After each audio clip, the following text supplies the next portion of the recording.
Thank you very much, Mr. Chairman.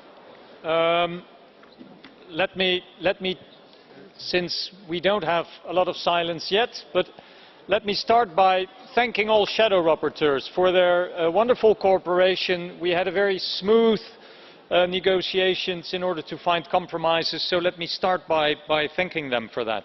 Secondly, I would like to thank the European Commission for its strong proposal for the prolongment of the LIFE financial instrument, which is, let's face it, the most successful financial instrument that we have in Europe. It is very effective, it's very efficient, and it's extremely relevant. It's loved in Brussels, but also in member states, by industry, by civil society. I think it's an example of how a European financial instrument should work. It plays a wonderful catalytic role to initiate, expand and accelerate sustainability. And its main success factor is that it's quality driven. It is not spoiled by politics. That sounds a bit strange in this political arena, but it's quality driven. And as far as I'm concerned as rapporteur, and I found quite some support for that along the shadow rapporteurs, we should continue to keep it quality driven. Of course, even a successful program can be improved, and there are two elements that I would like to highlight here. First of all, the original fund is far too small. We have 5 billion euros, so that's why this Parliament already in an earlier plenary resolution asked for an increase up to 7 billion euros. Very important. The second point is that it should have more coherence with the other EU funds. LIFE is very successful, but too many other European funds are going against the interests of biodiversity, nature and the environment. And especially the strategic integrated projects under the LIFE programme play a very important role here. I would like to highlight two more political elements that were also discussed in this House. And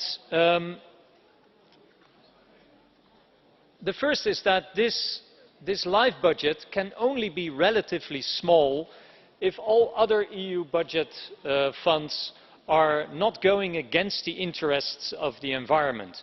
And that is a very crucial point, also made in all the impact assessments by the Commission, and also in the introductory remarks of, or the introduction of the LIFE programme from the Commission. It can only have this limited amount of money if the other funds of the EU are not going against it. And it's very important that we monitor that after the MFF has been improved at large.